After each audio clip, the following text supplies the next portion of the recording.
And we are back. This is the Great Classic Movie Debate, sister channel of the Great Classic Rock Debate. I'm Kenny. Oh, and I'm Steve. And notice that Paul is qualified on this show. well, I watched Three Stooges episodes, and that made me qualify. All right, sounds good. We talk anything and everything as it pertains to movies. We try to keep it interesting, and we try to offer a lot of variety and a lot of thought. So last week we talked a little bit. If you happen to be watching right now, please like, comment, and subscribe. That's how we build our channel. Last week we talked about horror movies, monster movies, that sort of thing, and the chronology to a degree of that. So where do you guys want to go with that? Here's This where week. I want to go initially. Go ahead. What's the most recent bona fide horror movie and if you mention Jason or anything like that, I will kill you. So I'll just throw Jason and that garbage out the window. So go right ahead. if I understand your question correctly, you're asking what is the most recent or contemporary horror film that was actually good? Yeah, it just Non-slasher related. Thank you, Steve. Right. So what do you want to go first? Go. I have a couple, but I'll start with, and this is not in order of preference. And this is, when you say recent, this is probably the last 15 years, but whatever fits. So yeah. We'll go back to 2016, the Korean zombie movie Train to Busan. That is one of the greatest. It's not only one of the top 3 probably greatest zombie movies of all time, but it's just as a horror movie in general, it's pretty wicked. So funny that I've heard that. I mean, I've heard over and over that that's really good. And I told you guys last week, I often once a year I Google to see what's the greatest horror movies, and that one is always on there, but I've never seen it. yeah, Oh, I caught it on Netflix a couple of years ago, and I was just blown away at not just the quality, but and it's subtitled, and Right. so I don't have an issue with that. Some people may have an issue, but if you haven't seen it, it's well worth a watch. It's a 10. Yeah, it's like Dawn of the Dead in the way that it's got messages. It's not just, okay, let's run from these zombies because we need to. There's a thread in there about the daughter, and she's the focal point of the movie. She's like an 8-year-old Korean girl, pretty little girl. okay. And it's just brilliant, beyond brilliant. And because there's scenes there where they don't have weapons, traditional weapons, and they've got to fight these on a train going 190 miles, whatever it goes, 200 miles an hour. And what I love about this kind of movie is it's the transition from normalcy to insanity. So in this movie, you see it. Like the movie starts as kind of normal, little weird things are popping up, but by halfway of the movie, you're like, uh-oh. And in less than 8 hours, society is destroyed. Oh, okay.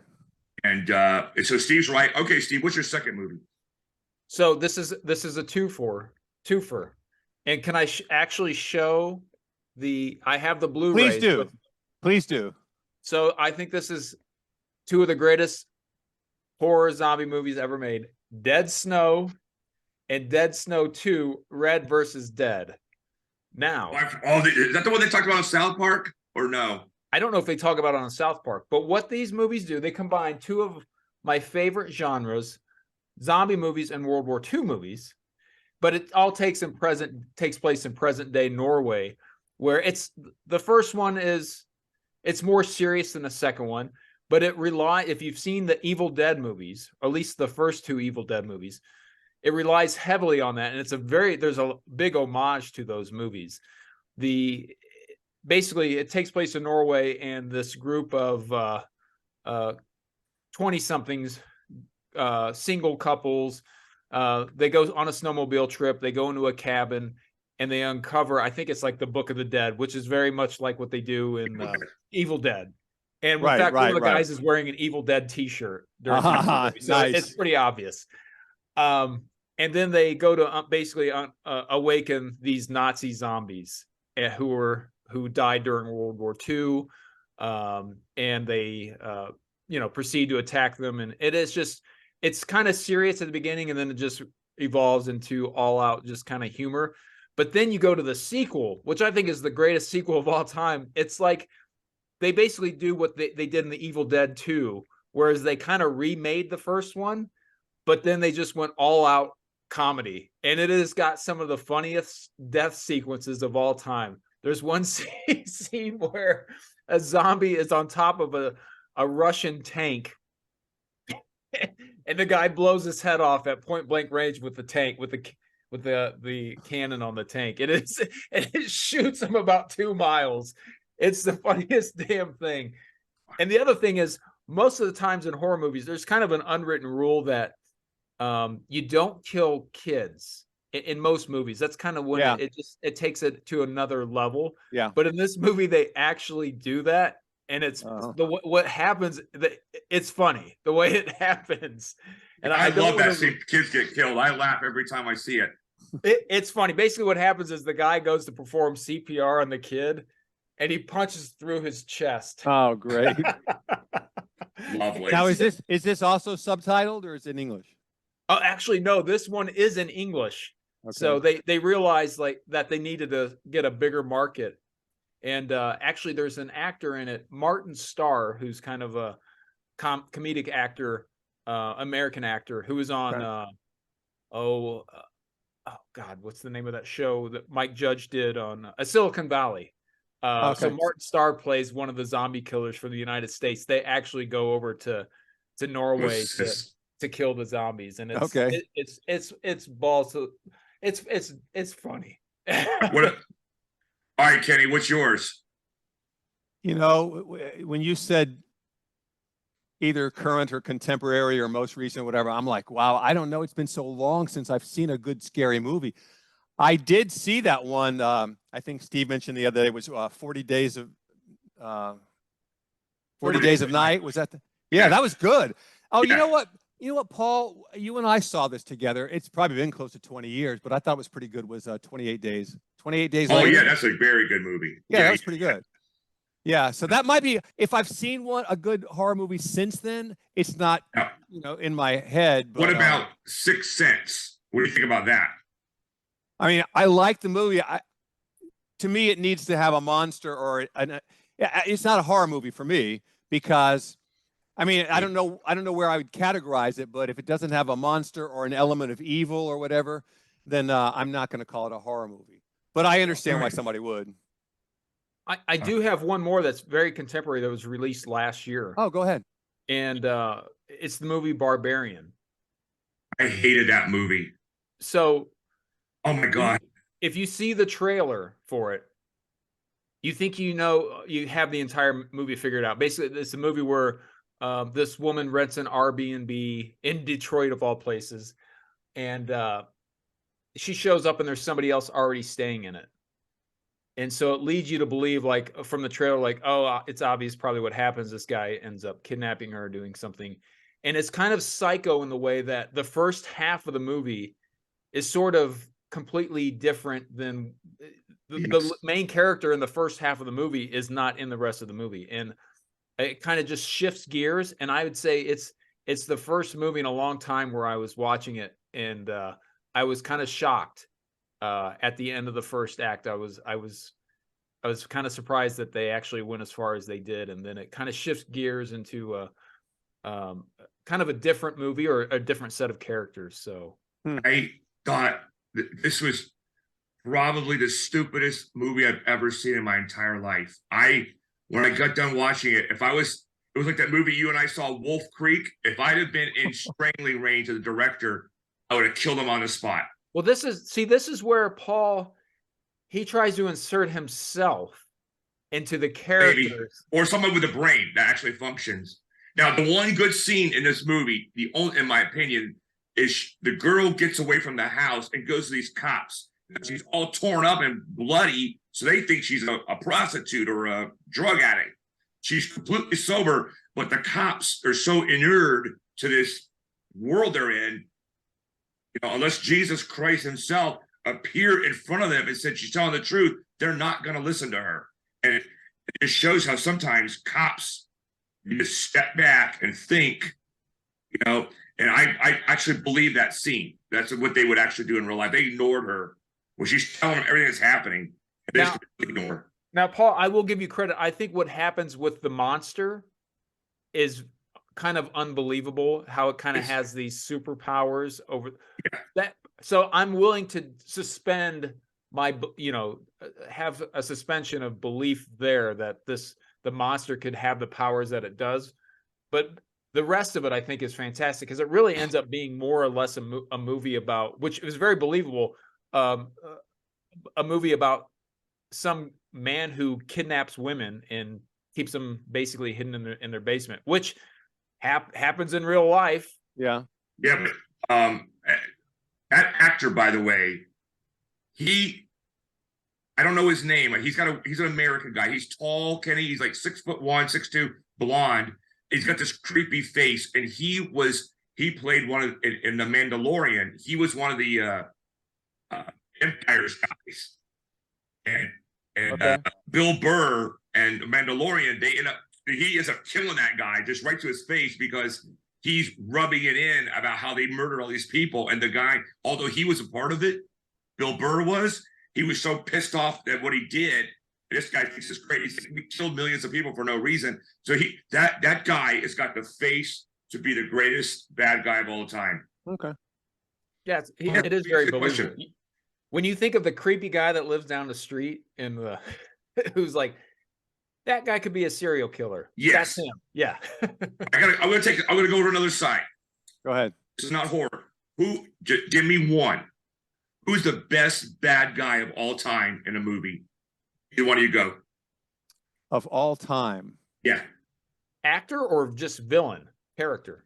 The character or the yeah. Both. So you put him in there. Okay. And don't say Darth Vader. Just try to have like something original.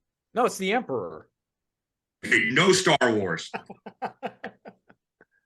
Well, you probably are thinking something. Why don't you go ahead and say it? Well, no, my vote is Clancy Brown in The Highlander, the Kurgan. Oh yeah, you mentioned that once. Yeah. Bad guy of all time, in my opinion. Pretty good. Yeah.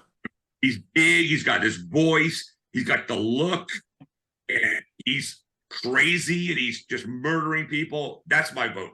Who wants to go next? I'm trying to remember the actor's name, so give me 1 second. Tell me the movie, I'll tell you. It's 3:10 to Yuma. He was in Ben Foster. Ben Foster. I couldn't remember his last name. That guy's a great actor. He always plays pretty decent heavy. He's also in a great horror movie that came out about the same time as 30 Days of Night called Pandorum, which is, I don't know if Paul, if you saw that. No. See, I'm not an elitist. I'm a film buff. So I'm not an elitist either. When it comes to movies, anyways. So that's a good sci-fi horror movie where basically these Earthling humans are on a spaceship, and I think if I remember correctly, they're trying to seek another Earth-like planet, and they wake up out of sleep, and the spaceship is infested with aliens, so to speak.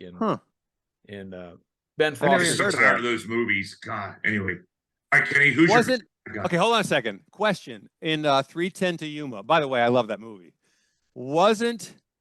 Okay, so Ben Foster's he's a bad dude, but doesn't he turn at the end? No, no, the other guy turns. Christian Bale turns on him and kills him. No, yeah, but not Christian Bale. Russell Crowe. Russell Crowe, thank you. I'm getting them all confused now. Oh, okay, yeah, that's what it is. Yeah, he turns on him. So that's your best bad guy, Steve, and all movies. Well, this is you just popped this question. That's part of the show. Well, I'm thinking about horror movies. No, I don't. No horror movie. What about I don't know. And you said I can't use characters. No, I didn't. You could use anybody, but not Star Wars. Well, come on. Okay.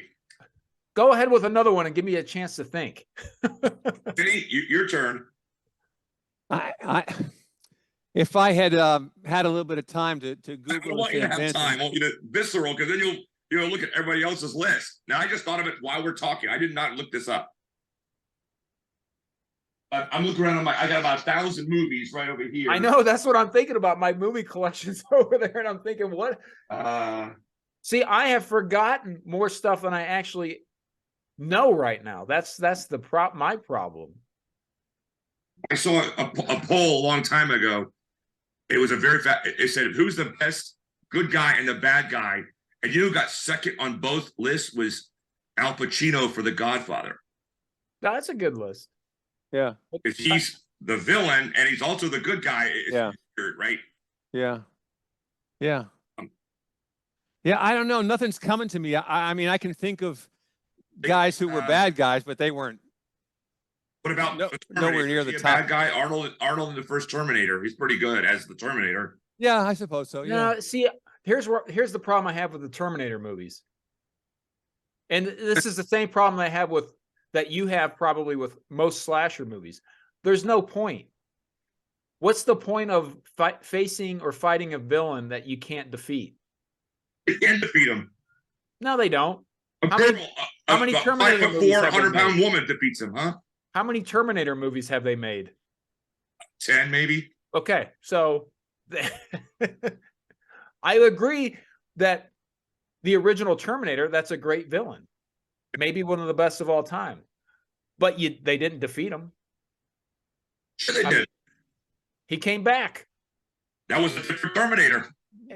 You can't. It's just frustrating because there's no point. That's the nonsense that I have with slasher movies is that they take they're not realistic in the sense that the villain Michael Myers can't really be killed. Yeah. And he has superhuman strength, even though they don't explain how he's able to, do all these things. Well, there's no basis for it. I mean, this is the movie. Obviously, is fictional, but it's intended to be realistic as far as the laws of physics and the law of gravity or whatever. So then, he's a serial killer or he's crazy, but yeah, there's no explanation. There's no basis for why you can shoot him and stab him and set him on fire and all that. By the way, taking that same logic and just applying it to a different movie, it was one of the reasons that I was so disappointed in the sequels of The Matrix, because Agent Smith can now just multiply as many times as he wants. It just goes on and on and on. It's infinite. There's no end to it. Well, the second one was good. Look, he's think of him as a virus, right? And he's replicating himself. And the Matrix itself can't control it. If they would, they'd shut him down, but they can't. And the only person to go in there and do it is Neo. Now, the third movie, it wasn't very good. And the reason is 90% of the movie doesn't take place in the Matrix. It's out in the real world. Oh, yeah, yeah. So he's out. It just looked like Terminator, the one with Sam Rockwell, Transformers, and that Terminator, they all look like the same movie because must be the same CGI company. The machines all look like identical. I don't know if you thought that. I was like, hold it. You just take the same crew and put them all 3 movies. Yeah. But it's hard. I mean, Smith is a whoever, Steve, you said that. He's top 5 villain of all time. Oh, probably is. Yeah. I'm just not a fan of The Matrix. The first movie is okay. I saw it in the theater. Yeah. I think I saw it with Paul. And I saw the second one in the theater once, and I never saw the third one. And I watched part of what was the last one that came out a year ago. Oh my God. And I just rather watch you take a dump and wipe in your butt and watch that movie. It was so awful. I was like, what's happening here? Am I stupid? And then every single person I talked to, like, ugh. Yeah, I didn't hate it that much, but I didn't think it was good. But the first one I really enjoyed. The second and third, Paul, I think both of those we saw in the movie theater. Yeah, I believe so. And they were very disappointing for me. The second one was I loved it. Okay. And they, it's kind of like Back to the Future. They should have just made 2 movies. Yeah. Well, so I know a lot of people don't attention. What about Biff? A lot of people don't like the second one for whatever reason. I think that's the best of the 3. What about Biff? What about him as a bad guy? He's a damn good bad guy. He's good. He's mean. He's not evil. To be a good bad guy, you need to be evil. Yeah, but that's the guy in high school. All 3 of us wanted to kick that guy's ass. Agreed.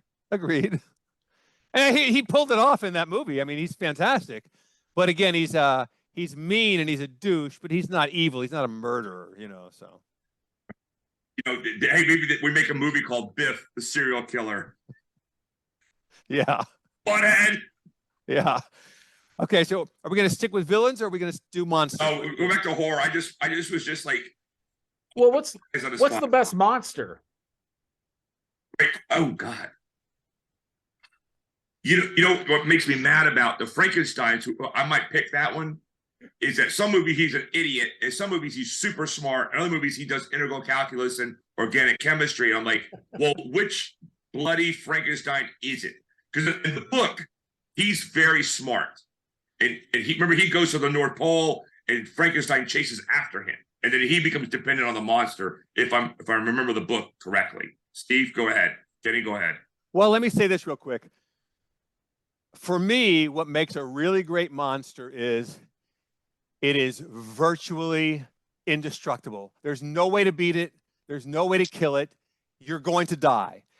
And then, like the alien, I mean, that we talked about it last time, but that's one of the reasons for me, this is like the prototype. Because we're the guy, Ian Holm, he said it's the perfect organism. It's intelligent. It's more intelligent than we are. It's physically more dominant. There's nothing you can't. Its blood will kill you. There's no way to beat it. And she still does.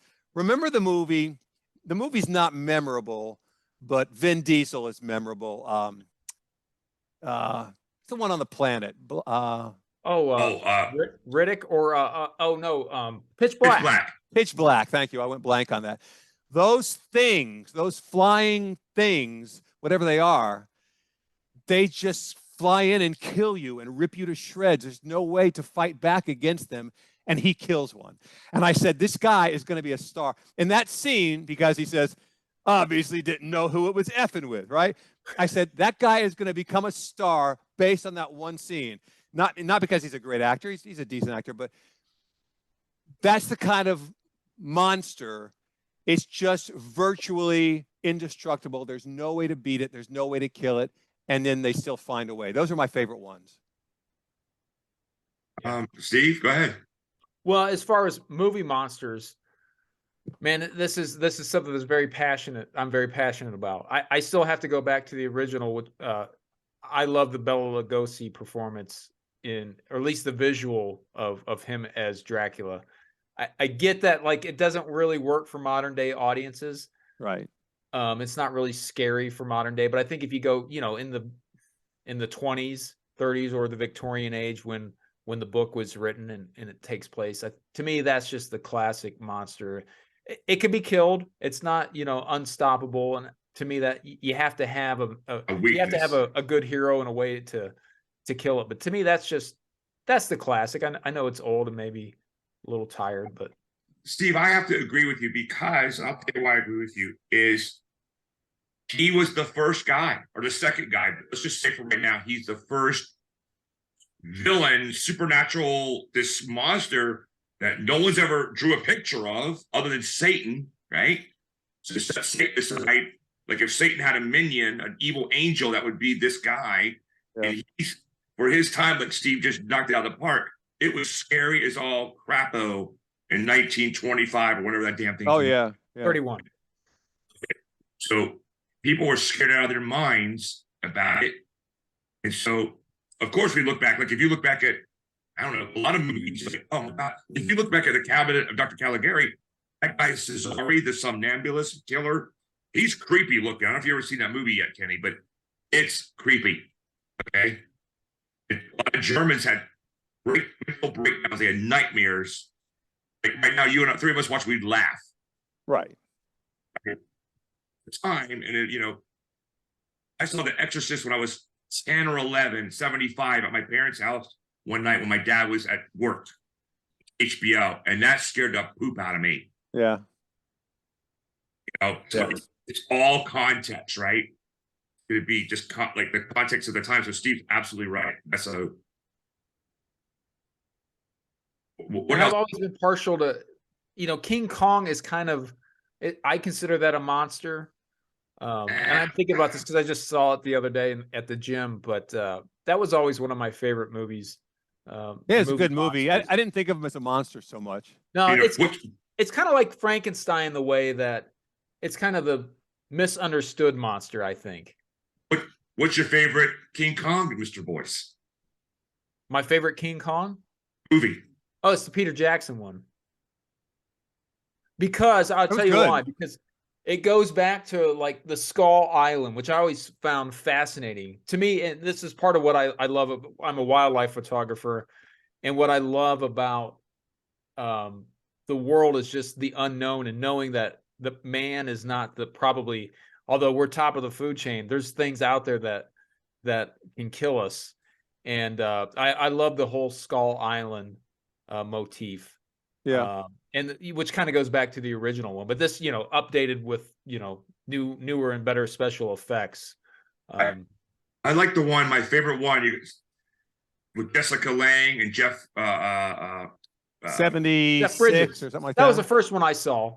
Yeah. And like the final shot where he's on the ground dying, you hear his heart boom, boom, boom, boom. Yeah. That was like always stuck with me. Like that's just the one I like the most. Yeah. I love the new King Kongs. I'm not ripping them anyway. I love them all. That was just my favorite. I totally forgot Jeff Bridges was in that. Yeah.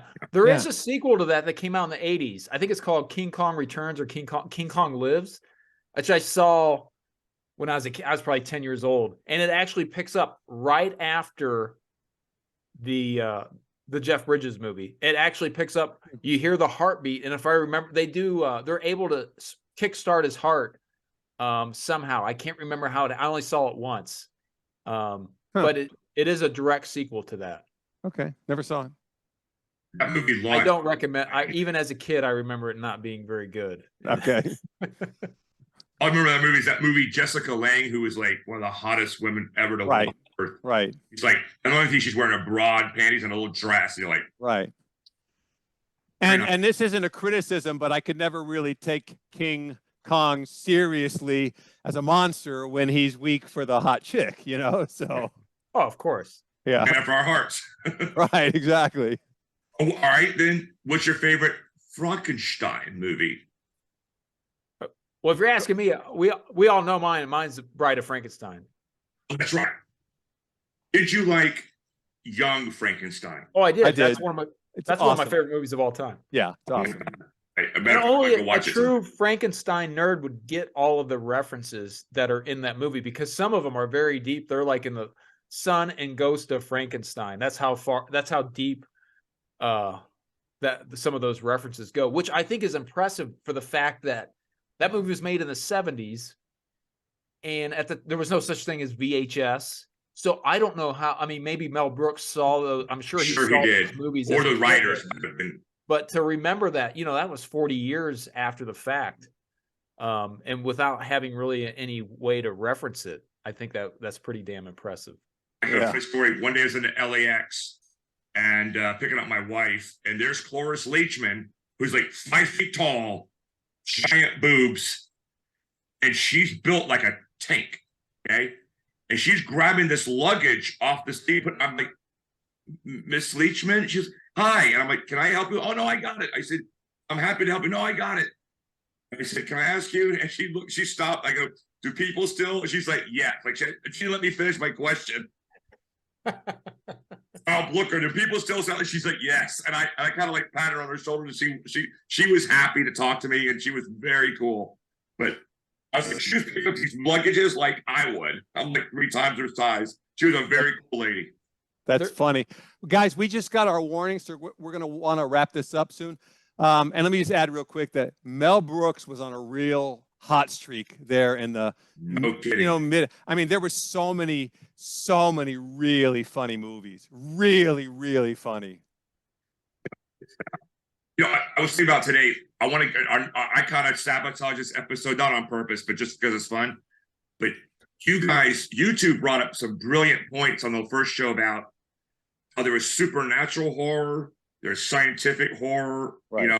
Monsters, and there's, the Exorcist brought in the actual Satan, who should be the best bad guy of all time. Maybe in the days, Gabriel Byrne played a real good Satan, by the way. Yeah. You brought that up like out of your own brains. I thought that was brilliant. Well, I want to throw a little gem out there for audience members. The movie came out in 1988. It was direct to video. A movie called Waxwork, which stars Zach Galligan from Gremlins, which is also a great 80s movie, and it's funny too, especially the sequel, where it was kind of all out funny. But Waxwork, basically a group of teenagers go to this wax museum, and once they step inside the actual display, which each display is different monsters. They have a Frankenstein, a Dracula. Then they actually go into that display in real life. And so there's a scene, like the first one, the guy steps inside a werewolf display. It's this cabin, and all of a sudden he's being attacked by a werewolf. And so what happens if they die in the Waxwork kind of dream scenario, then they become a permanent member of the Waxwork. So it's pretty cool. If you're a big monster fan, it references all the I really like this one. I haven't seen it probably. I thought maybe you and I saw that, Kenny, but maybe I saw it. I don't think so. I have it on Blu-ray. I mean, it's held up, I think, pretty well because back in the 80s it was still a low budget direct to video movie, and it still has that vibe, but it's pretty funny. Then they had a sequel to it, Waxwork 2, Lost in Time, where they referenced Alien and House on Haunted Hill, and they had the Marquis de Sade was actually in the first one, but then Alexander Goodenough was the villain in the second one. So speaking of villains, I mean, Hans Gruber, that's a great one there. So oh yeah, true. Alan Rickman, one of the kings. All right, Kenny, go ahead. No. We need to wrap this up. So if you got any final thoughts, let's do it, and then we'll. We got our warning already. So the sequel to Train to Busan is called Peninsula. It's also brilliant. Okay. Anything else? That's it. Okay. All right, then for this week, that's it. We are the Great Classic Movie Debate. I'm Kenny. Paul. I'm Steve. Don't forget to like, comment, and subscribe. Until we meet again, we'll see you later.